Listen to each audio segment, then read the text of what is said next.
at Comic-Con Museum. And just a little bit about me. I am the administrator of the Will Eisner Comic Industry Awards and have been since 1990. Prior to that, I have been to every single San Diego Comic-Con. I think I'm one of about 6 people who've been to all of them. I attended as a fan for the first few years, and then I got involved around 75, starting to do publicity, publications, got involved in bringing guests to the show, became official photographer, had many, many hats over the years. Another thing I currently do besides the Eisner Awards is put together the events guide that you all get when you come to the show. So that's my basic background.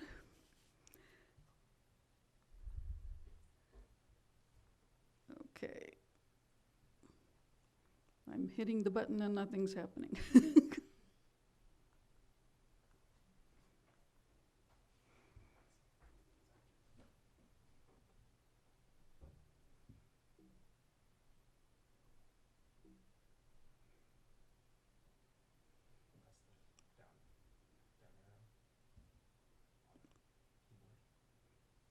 What do I need to do?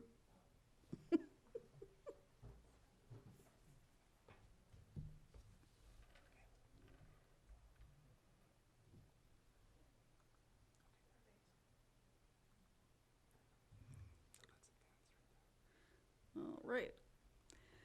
So Will Eisner has pretty much, or was pretty much involved with Comic-Con, starting with the second year, 1971, because the souvenir books that Sheldorf put together for the show contained pinups that he solicited from cartoonists all over the country. Shell, who was founder of Comic-Con, was the letterer for Steve Canyon from Milton Caniff Strip, so he had access to contacts for everybody in the National Cartoonist Society.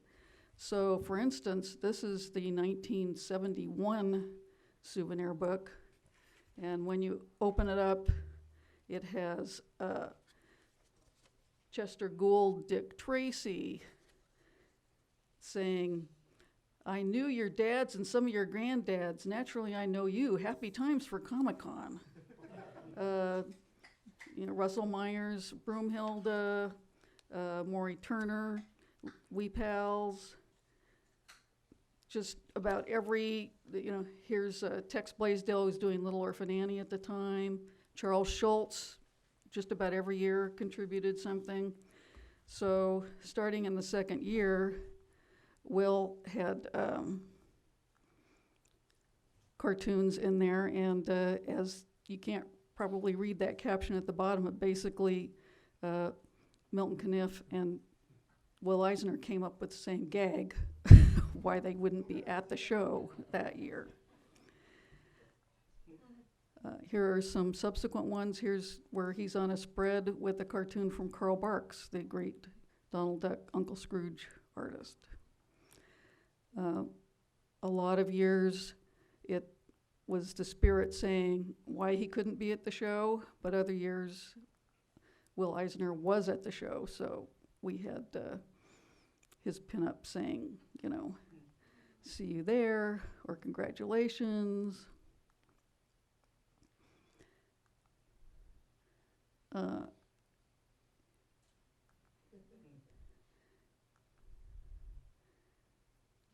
And then in 1975, Will was a guest at Comic-Con for the first time.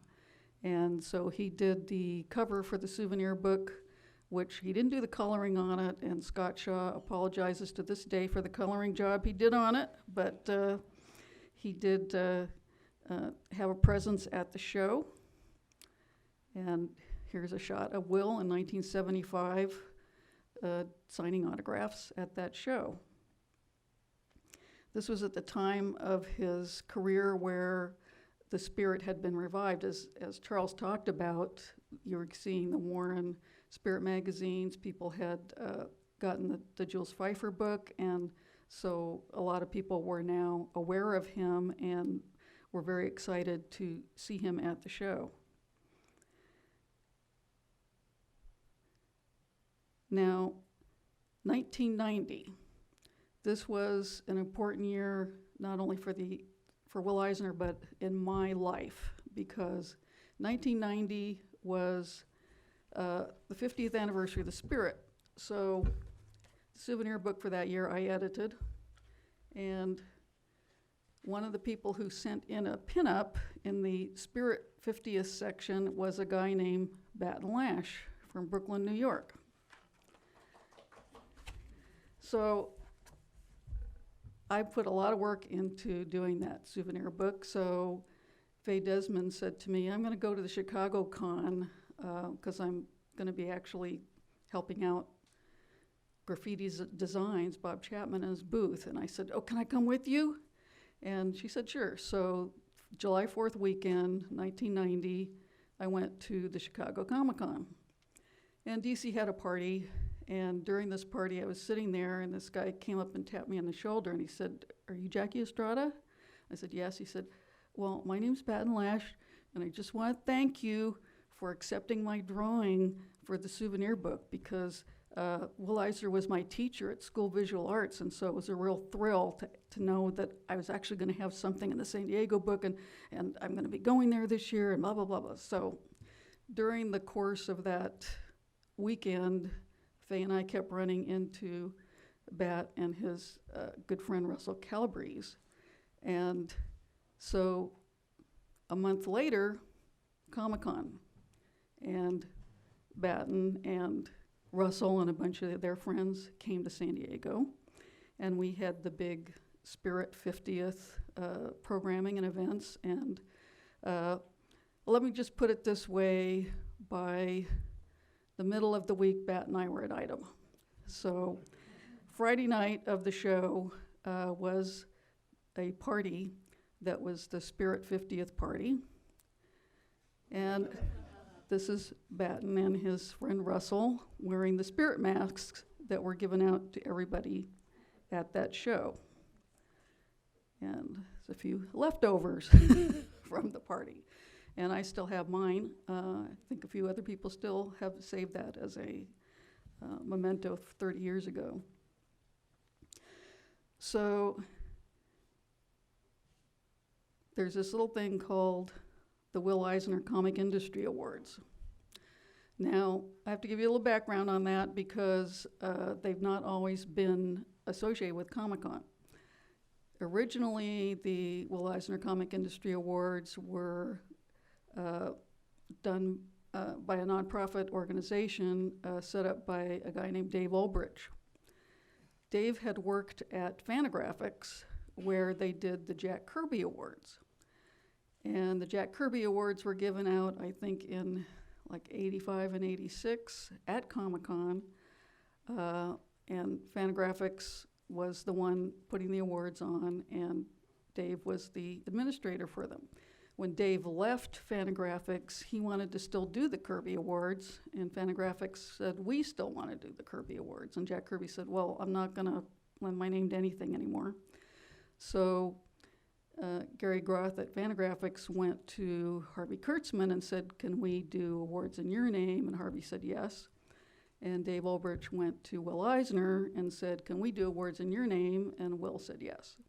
So what happened was that in 1988 and 89, the first two Will Eisner Award ceremonies happened at San Diego. Then in 1990, there were no Will Eisner Awards because the story that I heard basically was that everybody who had to vote for the Eisner Awards said, well, we don't know where to start because we don't know. You gave me a piece of paper and it says best continuing series and it has 5 blanks and I'm supposed to fill them in and mail them in to you. And I don't know what's eligible. I don't know what came out. Can you give us a list? So Dave and his people put together lists of what they thought was everything that had come out in 1989 that would be eligible for Eisner Awards. And sent out the ballots, the nominating ballots with the blanks, but with this list. And then a bunch of people complained, well, my thing isn't on there, my thing isn't on there. And so ended up, there was no awards.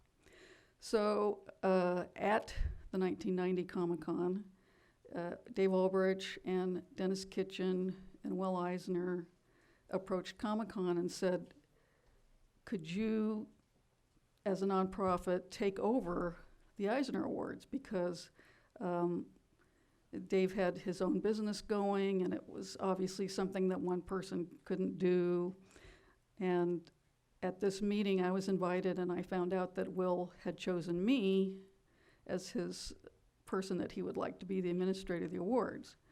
Now, why would he pick me?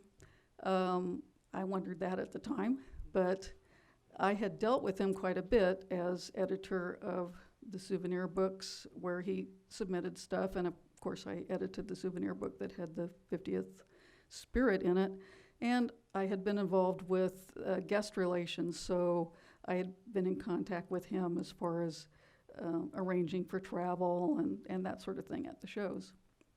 So he seemed to think I was the kind of person that would be perfect for this role, and Comic-Con agreed, so that's how I ended up being the administrator of the awards.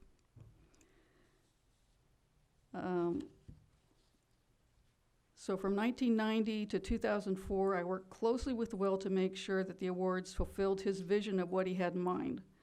That included not only having the best possible method to select the nominees, but also having a ceremony that focused attention on the nominees and not just the winners. This is the first Eisner Awards ceremony that I was in charge of. It was a daytime event, and I'm there next to Will, and then you can probably see Neil Gaiman with his dark glasses peeking out. I've got Paul Chadwick, Charles Vess, Frank Miller's hiding there, Mark Schultz, Jeff Darrow, Dave Gibbons, Kat Ironwood, and that was it for that year. That was all of the winners. And you can see everybody's got their little plaques that they won. Something that Will was concerned about was the design of the Eisner Award logo. So I had a designer come up with a couple of different designs, and I don't know how well you can read this writing, but I ran them past Will, and so what he wrote was, "Dear Jackie, this design appears to be the most desirable of the two. Note, best check out the National Cartoonist Society's emblem, which uses a similar arrangement of tools over letters to avoid conflict." And then he wrote in his own down at the bottom right, "Just a thought to keep the integrity of your concept." And so what we ended up with was this design from Tom Gould, who was, I knew as he was the designer of Psychology Today magazine, so he was a top designer in the field, and that has remained our design to this day. Something else Will was concerned about was the awards, the physical awards. He thought that there should be a 3D trophy and not just plaques, which we've been giving out throughout the 90s. So in 2003, he thought the award should symbolize the universal nature of the comics art form. He liked the idea of a globe. I sent him a sample of a page from Scott McCloud's Understanding Comics that had a globe covered with comics panels filled with comic symbols like word balloons and sound effects. He liked it but found it to be too busy. The design he eventually approved had a globe subtly crisscrossed with squares to represent the panels, and then the first Globe on a Base Awards was given out in 2003, and I have one right here for your edification, and yes, it is heavy. Now, Will was an active participant in the awards from 1991 on. He was on stage to greet people, physically hand the awards to the winners. He did that every year from 1991 to 2004. Here's Neil Gaiman getting his award. Now, during the Eisner Awards ceremony, were over 20 awards given out, and the ceremony could run like 3 hours. So in 1998, Jeff Smith and Kurt Busiek came to me, and they said, you know, we worry because this guy's like in his 80s, and, you know, he's standing on a stage all night. So what they suggested was, could we get some kind of throne that Will could sit on during the ceremonies so that he would, you know, be able to not have to stand there all night. So one of the Comic-Con people also worked with the San Diego Opera, and they had a prop department. So she was able to get a throne for us, and we hid it behind the curtains. And then when Will was announced and came up on the stage, Jeff and Kurt went behind the curtain, grabbed the throne, brought it up on the stage, you know, presented it to him and said, you know, this is the place for you to sit when so you don't have to stand all night. And Will was, oh, it's great, wonderful. And he never sat in again the whole rest of the night.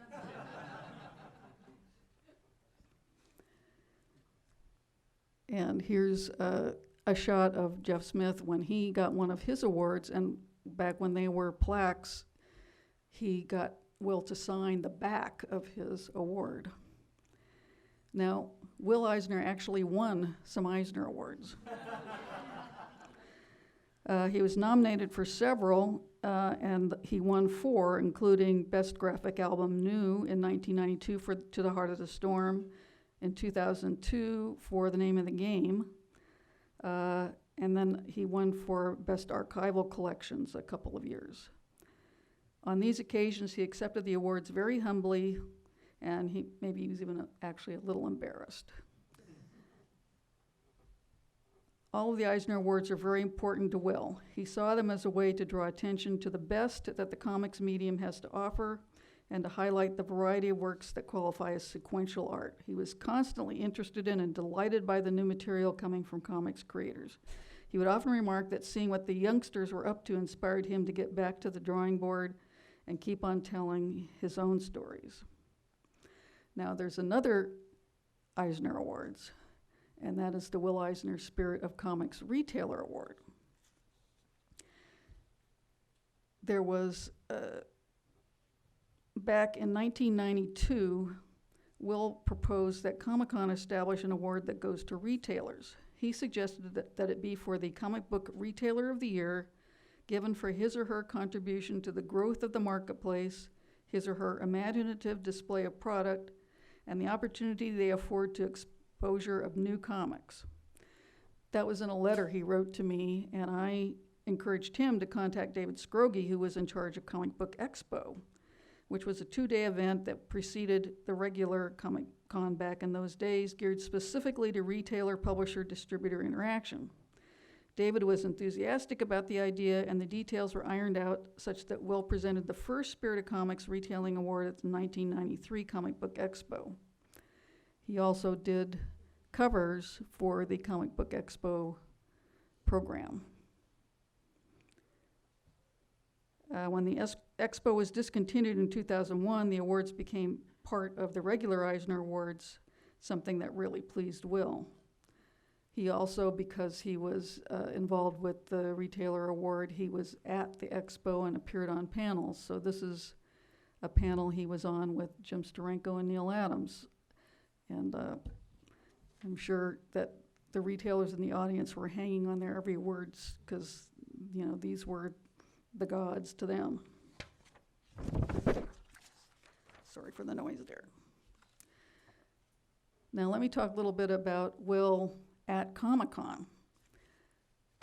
So one of the things about Will was accessibility. When he was at the show, you could just walk up to him, talk to him, get things signed. These are from different years. And this is Will with Bat and Lash, my late husband. Bat went to the School of Visual Arts, and when you heard Charles talk about some students at the School of Visual Arts wanted them to hire Will Eisner and Harvey Kurtzman? Well, it was Bat and two of his friends who were those students who said, how about getting them to be our teachers? And so Will continued to be his teacher for the rest of his life. So this is Will looking at one of Bat's Supernatural Law comics and pointing out, oh, this panel is nice, but over here you could have done, so he always continued to be a teacher with his students. You could see Will at parties talking to people like Jules Pfeiffer, Bob Kane and Julie Schwartz, Mobius. They, were his peers, but he would chat with them with fans the same way he would chat with his colleagues. One of the other things that Will did was participate in programs. I asked Dennis Kitchen if he had any stories about Will on particular programs, and one that came to mind was a panel on Black Hawk. Chuck Quidera had been one of the Eisner Eiger artists when they created a lot of comic books. And Sheena Queen of the Jungle was one of them, Black Hawk was one of them, and I can remember when we invited Chuck Quidera to come, he said, I'll come, but I don't want to see Will Eisner, I don't want to deal with Will Eisner, I don't want to be on a panel with Will Eisner. And we said, well, why is that? And he said, well, because he says he created Black Hawk, and that's not true. Well, he finally consented to be on a panel about Black Hawk. So Dennis says, Will was on the panel with Chuck Quidera, the earliest and best known Black Hawk artist. My memory is that someone else on the panel mentioned that Will had created the cast of characters, and Chuck rather indignantly said, I created Black Hawk. I could see Will's reaction. For a second or two, he was perhaps happy to debate the point, but then, aware that this was Chuck's only claim to fame, and Will had many, he graciously said, as far as I'm concerned, Chuck created Black Hawk.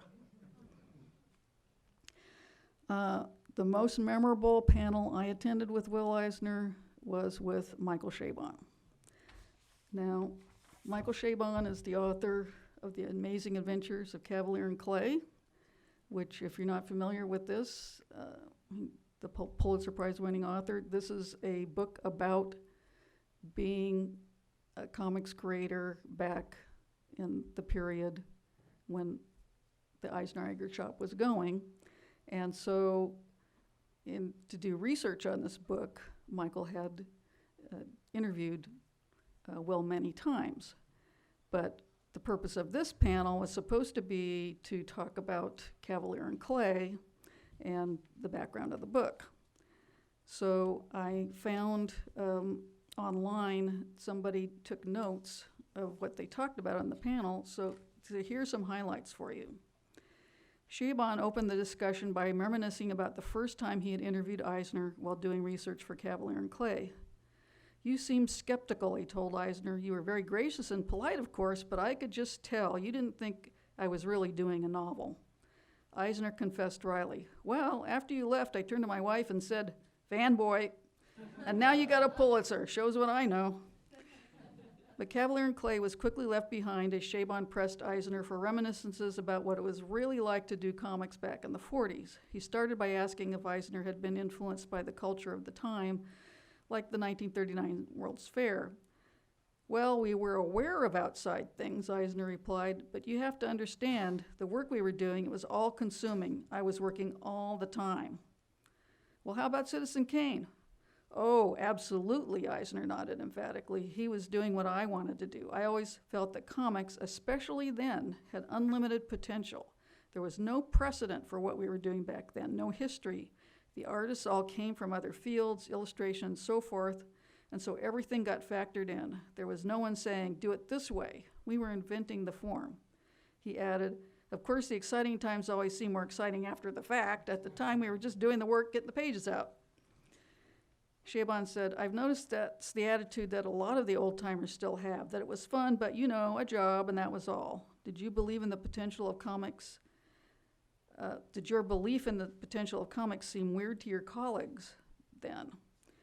Eisner: oh yes, there was a time that I was interviewing a newspaper syndicate and I talked to them about what I saw as the possibilities of comics. When I got back to the studio and told the other fellows about it, they told me I was too uppity. There was a tendency of comics artists to bemoan their low status, said Chabon, but I see a lot of it coming from the artists themselves as almost self-hating. Eisner explained, the publisher's attitude was very much, we own it, we'll replace you if you get out of line. After a while, you get to believe it. And not just the publishers. There was a time I was at a cocktail party, and one woman asked me what I did, and I said comics, and she said, in a word balloon, it would have been a very big balloon of very small letters. How nice. Well, we do it to ourselves. In newspapers, we were the jokes page first, and then they call it the funnies, and then gradually turned the term comics. People don't come in expecting to take that seriously. I don't think it was until the Undergrounds came out around '72 that anyone saw comics as being capable of making a social statement. Eisner did make one heroic attempt to get back to the panel's original topic. To get back to your book, I have to say the atmosphere, the attitude of the cartoonists back then, it was perfect. You really captured the time. Chabon actually blushed. Well, you know, in the book, Cavalier's the only one who believes in comics and the idea that they can be art. And people outside of this room, that is, people who don't read comics, tell me that is the most implausible thing in the book. But I was basing his attitude on yours. Well, that's probably why I liked it, Eisner said. So that was, that panel was in 2001. And then a couple years later, at Comic-Con, Will and Ann were standing talking to Batten and I at our booth, and Ann said to Will, is that Michael who just went by? And he said, Michael who? And she said, oh, Michael Chabon. Oh, he turned around. Michael's like 3 aisles down by then, and he ran after him. So this is a shot of when he caught up with them, because I ran after them to get the picture. And I asked Dennis if he had any other stories about Will related to the con, and he said, well, Dave Gibbons likes to recount the time when he and Frank Miller had finished a long day on the convention floor and were trudging slowly uphill toward the West Gate. Will briskly walked past them, waved and said hello, and left his considerably younger comrades in the dust. Another story from Dennis. Will and Ann usually left on Sundays, so they didn't attend Bob Chapman's Sunday night dead dog parties. I kept telling them they should stay an extra day for that, and they finally planned it for 1 year. Will asked what people wore to the party.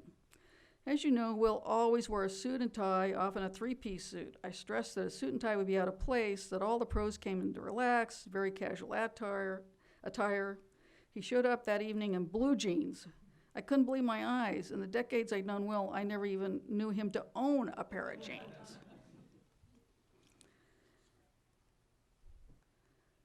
Now, my favorite time every year was to have breakfast with Will and Ann. Friday, excuse me, I'm getting emotional about this. So Eisner Awards are Friday night.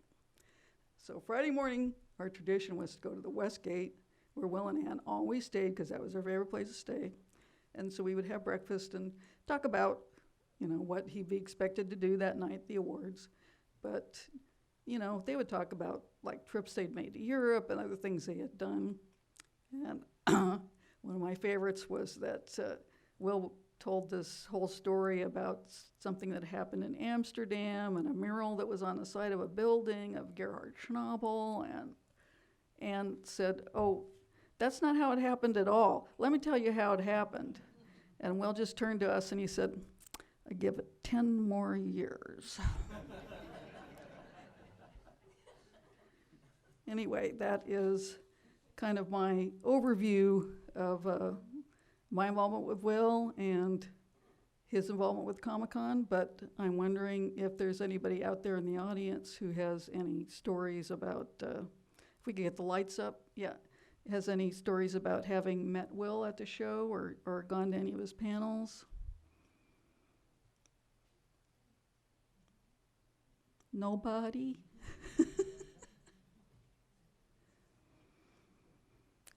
I am now opening the floor up to questions about anything that I've talked about here. Right there. Has anyone approached you about a movie based on that era of when Will Eisner and Kirby and the rest of the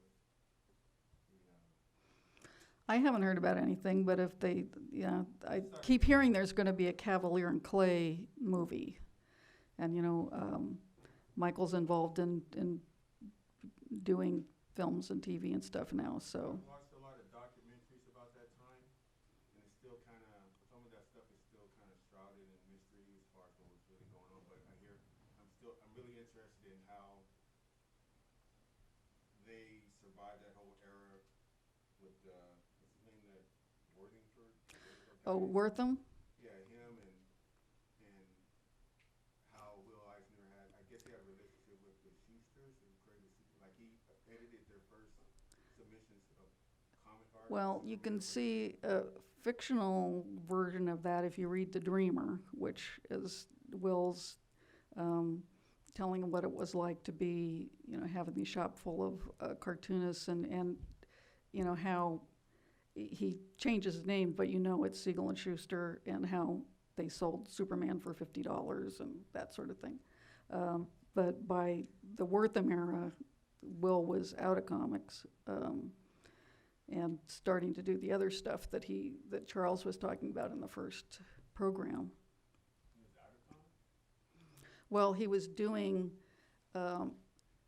using comics for other things like the preventive maintenance magazine for the military, and doing educational and advertising and all kinds of things. But the Spirit, I think the last Spirit was in 1951 or 2, something like that. And he was on his own by then, so. There's another question over there.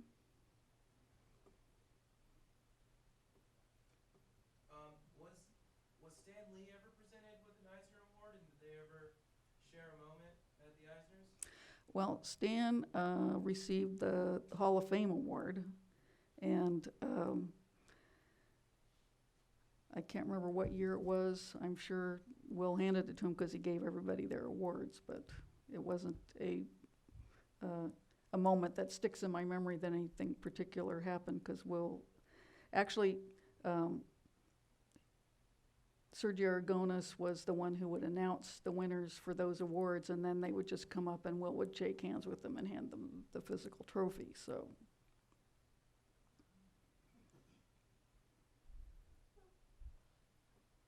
Hey, Jackie, I can speak to Stan and Will briefly. When Eisner Miller was being conducted, Frank asked about, well, what about these guys?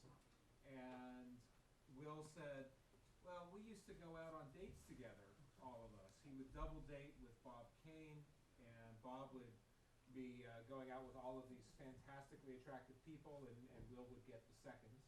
And he was very happy to do that. And Stan would come around, and Will characterized Stan as not being of the highest intellectual regard, and was perfectly happy to have Will tell his tales about Bob Kane. But the minute that Stan came up, she motioned, "Be careful, you're being recorded." And he clammed up on the subject. So there is definitely a sense of rivalry that existed amongst that generation of creator that Will was a part of. But because he was out of the industry in that period that Stan was prominent in the industry, their paths didn't really overlap until they were both jockeying for legacy in the 1990s and 00s. And I think at that point, they were the happy warriors that had seen this thing through, and so there was this respect amongst them, but not necessarily any collegiality in the way that you're asking. Well, one of the things that observing Will just wandering around the convention and meeting people whereas a lot of the big name artists and creators, when people go up to them and say, oh, you know, I'm a big fan of your work and could you sign something for me, and you know, and you're so wonderful and you're part of my childhood, and all these effusive things, and most of them would say, well, thank you, that's very nice. Will would say, oh, are you an artist? Do you have anything with you?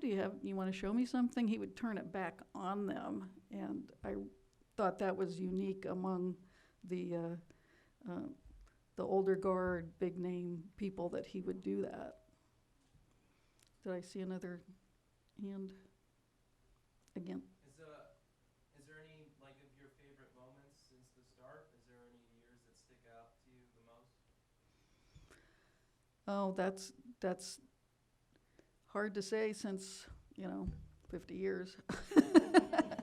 Now, this is not a advertisement, but I have 2 books, Comic Book People, Photographs from the 1970s and 1980s, and Comic Book People, Photographs from the 1990s, and those are hardcover books of photos that I took mostly at Comic-Con during those decades, and the captions are kind of my commentary about the people that were there at those shows and what they meant to me and that kind of thing. So you'll find, lots more pictures of Will and, Kirby and Lee and Siegel and Schuster and all of the greats that were in San Diego and other shows during those times that I was able to have an opportunity to be a photographer and really capture the moment.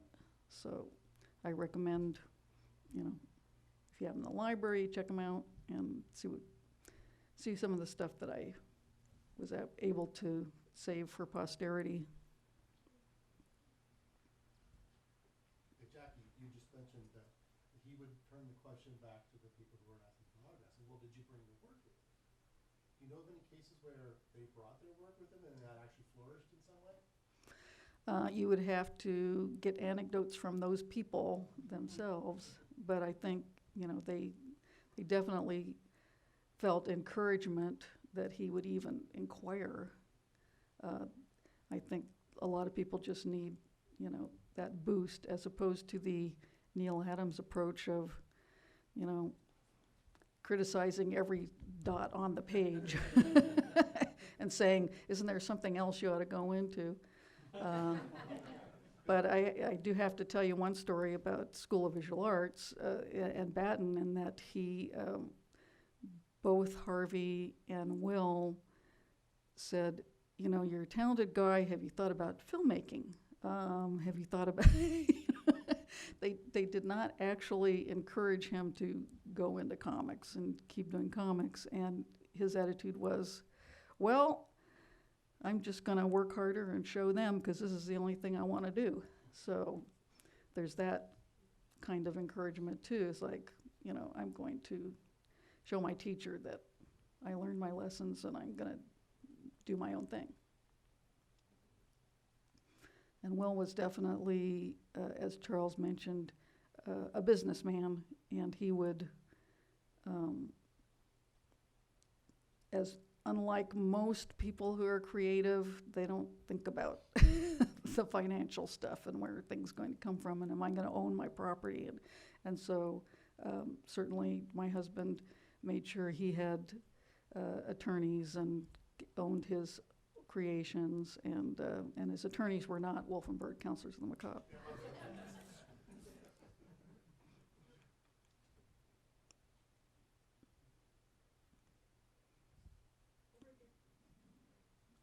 I have one more question. It's a two-part. When was the very first Comic-Con? 1970. 1970?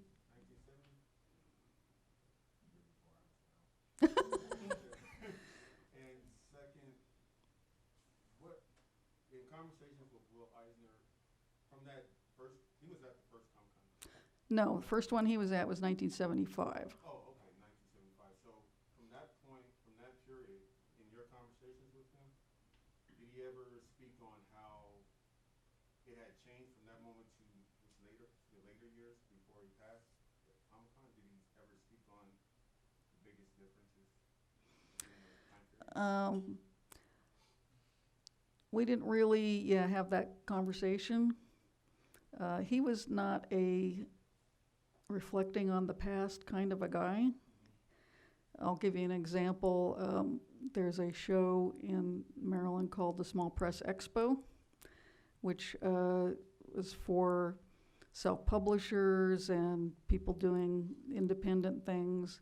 And Will was a guest there one year, and so I was at that show and I was kind of just escorting him around the room, and he was looking at the kinds of stuff different people were doing, and he just turned to me and said, I got to get back to Florida. I got to get back to my drawing board. These people are just doing such fabulous stuff. They're you know, I have to, they're encouraging me. I have to stay on top. You know, so he was kind of for the even though in his first set of graphic novels he did, and some of the later ones he did, reflecting back on the periods in his life, he was definitely a in the now and forward-looking kind of a guy. He didn't have any problem if you were, like in a discussion with Michael Chabon talking about what it was like back then, but that was not something that he wanted to spend all his time talking about. Past glories are fine, but let's talk about what's happening now. And he would be so gratified, as Charles said, to see graphic novels just being something everybody has heard of, knows about. They're in schools, they're in libraries, there are college courses, there are galleries and museums, everything that he could have possibly dreamed about. And yet he would still say today that graphic storytelling has infinite possibilities and we have just scratched the surface. Someone on the far left, on your far left, has a question. Oh, I was going to say, since you've been doing it for so many years, obviously it's evolved. Where would you like to see it go in the next 10 or 15 years? I'm sure you have ideas. And By it, the Eisner the Eisner Awards. Awards, where would I like to see it going? Yeah. Um, Stories or the problem there is that there are already 31 categories. So right now, the way the nominees are chosen is by a panel of 6 judges. So the more, I get suggestions all the time. Well, why don't you have a podcast category? So you want the judges to listen to a couple hundred podcasts in addition to reading every comic and graphic novel and webcomic and digital comic that came out last year. I don't think so. Over the years, the categories, yes, have changed. For instance, there used to be a category that was just best publication for kids. Now there's best publication for early readers, kids, and teens, because that is a burgeoning area where so much is done of high quality that trying to limit it to just 5 or 6 nominations just didn't work. So that is an area that has expanded. Web comics is now web comics and digital comics, so that was split in 2.